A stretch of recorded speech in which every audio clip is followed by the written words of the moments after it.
अक्सर शिव मंदिरों में देखा होगा कि लोग भगवान शिव के सामने बैठ उनके वाहन नंदी के कान में अपनी मनोकामना कहते हैं। उन्हें विश्वास होता है कि नंदी के कान में कही गई उनकी बात भगवान शिव तक जरूर पहुंचती है और वह पूरी भी होती है। लेकिन क्या सच में ऐसा होता है? आप कहेंगे कि भगवान शिव जब साक्षात सामने बैठे हैं तो फिर नंदी के माध्यम से अपनी बात उन तक पहुंचाने का क्या मतलब है? सीधे शिव जी से भी तो कहा जा सकता है। बता दें कि नंदी भगवान शिव के प्रमुख गणों में से एक हैं।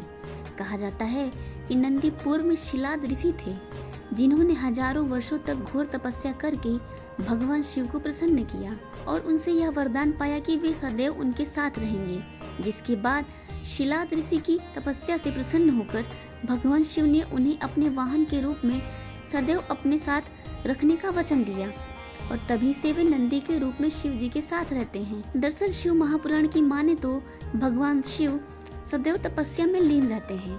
वे बंद आंखों से भी संपूर्ण जगत के संचालन में सहयोग करते हैं, जबकि नंदी चैतन्यता का प्रतीक है, जो खुली आंखों और खुले कान से व्यक्त अव्यक्त बातों का भान करता है।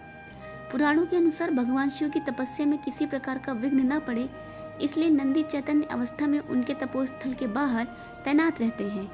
जो भी भक्त भगवान शिव के पास अपनी समस्या लेकर आता है, नंदी उन्हें वहीं रोक लेते हैं। किसी बाहरी विघ्न से शिव जी की तपस्या भंग न हो, इसलिए भक्त भी अपनी बात नंदी के कान में कह देते हैं और शिव की तपस्या से बाहर आने पर नंदी उन्हें भक्तों की सारी बातें जस की तस बता देते हैं।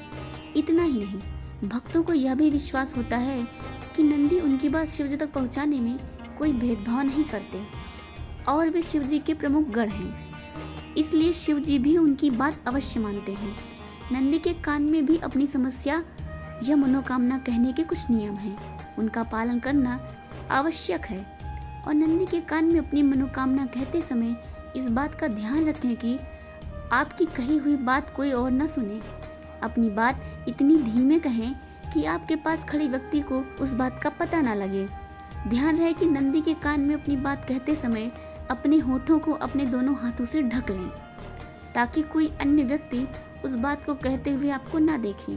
बता दें कि नंदी के कान में कभी भी किसी दूसरे की बुराई, दूसरे व्यक्ति का बुरा करने की बात ना कहें, वरना शिव जी के क्रोध का भागी बनना पड़ेगा।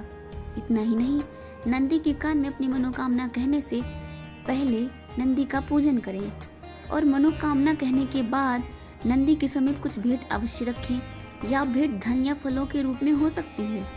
अपनी बात नंदी के किसी भी कान में कही जा सकती है, लेकिन बाएं कान में कहने का अधिक महत्व है।